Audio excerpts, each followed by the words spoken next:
The holographic display flickered in the command center of the Kravexi flagship Eternal Dominion, casting blue shadows across Supreme Commander Thralox's scaled face. For 3 cycles, his armada had remained at the designated boundary, exactly 1 light tower from Earth's outer defense perimeter. The human warning still played on repeat, transmitted on every frequency known to galactic civilization. This is your final warning. You have crossed into protected space. Retreat beyond the heliopause immediately, or you will be destroyed. There will be no further communication.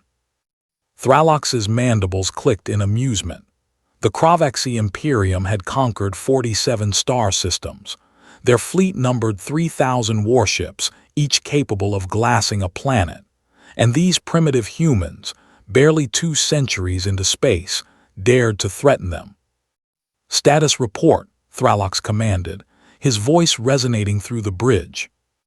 Fleet analyst Krevim consulted his data pad. "Supreme Commander, our scans show minimal human presence. Approximately 200 defense platforms orbiting their outer planets. Primitive kinetic weapons. Some nuclear capabilities. Their technology level suggests they achieved faster-than-light travel only recently.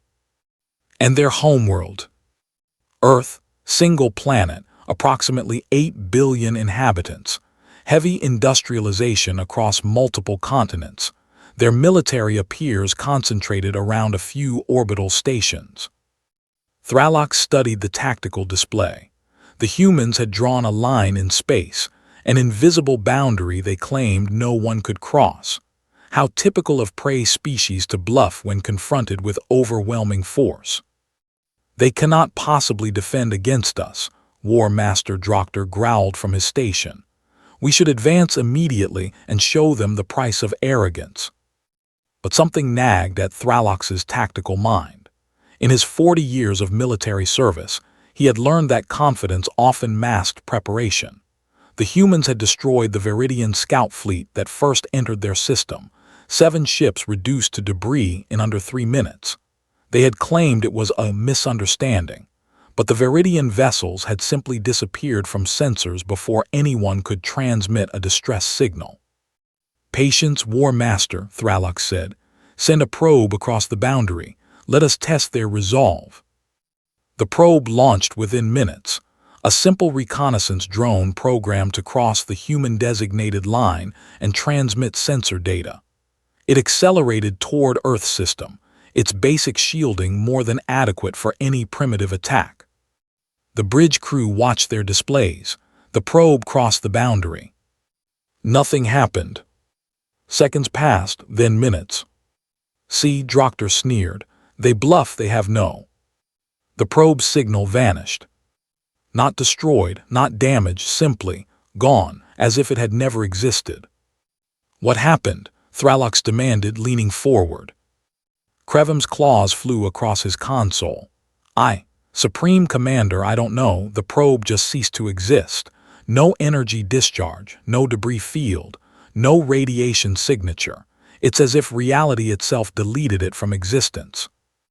A chill ran down Thralox's spine, a primitive response his species had evolved from their predator ancestors. For the first time in his career, he felt something he hadn't experienced since his youth: uncertainty. "Send another probe, different trajectory, maximum sensor recording." The second probe launched, taking a wider path. It crossed the boundary. Gone. A third probe, approaching from above the ecliptic plane. Gone. Each time the same result. The moment any object crossed the invisible line the humans had drawn, it simply stopped existing. No explosions, no battles, no last-second transmissions, just instantaneous cessation. "This is not possible," Droctor whispered, his earlier confidence evaporating. "What weapon can do this?" Thralox accessed the Imperium's xenological database, searching for any record of Earth or humanity. Most entries were sparse. The humans had only achieved interstellar capability recently. But one report caught his attention, filed by a trader who had visited Earth decades ago. Humans possess an unusual cultural trait, the report read. They do not warn when they lack capability. They warn when they possess it and hope not to use it. This contradicts typical predator-prey dynamics observed in most species. Recommend caution. The communications officer suddenly stiffened.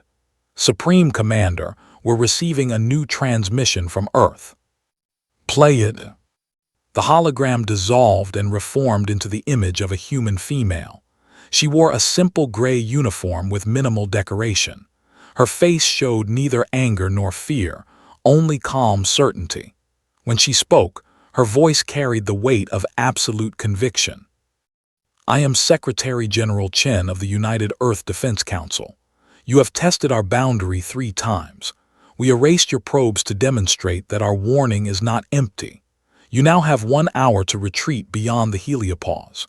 If even a single atom of your fleet remains inside our protected space after that time, we will consider it an act of war. You will then discover why the Veridian fleet never transmitted a distress signal, and why 3 other species before you chose to retreat rather than advance. The transmission ended. 3 other species, Krevin muttered, frantically searching the databases. There's no record of 3 species encountering Earth then. Because they never told anyone, Thralox interrupted, his tactical mind assembling the pieces. They encountered whatever the humans possess, and they kept it classified to avoid panic or shame. He thought of the Veridian fleet, 7 military vessels with veteran crews, all destroyed in 3 minutes. He thought of the probes, erased from existence without a trace. He thought of the human's calm expression, the absolute certainty in her voice. This was not a bluff.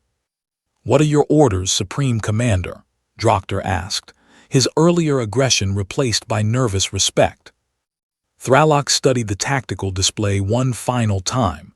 3,000 ships, 47 conquered worlds.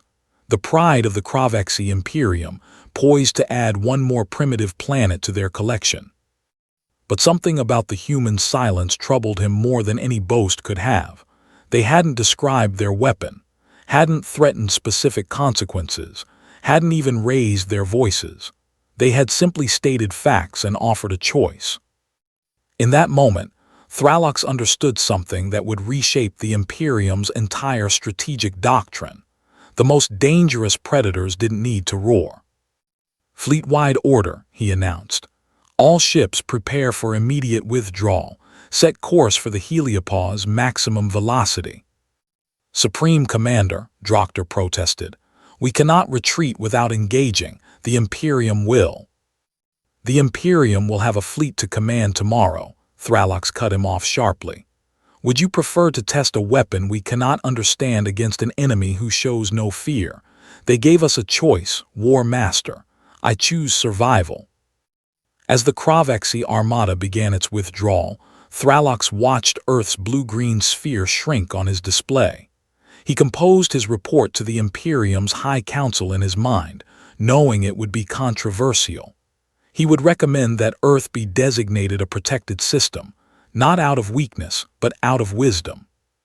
Somewhere in that backwater system, the humans possessed something that could erase matter from existence without leaving a trace.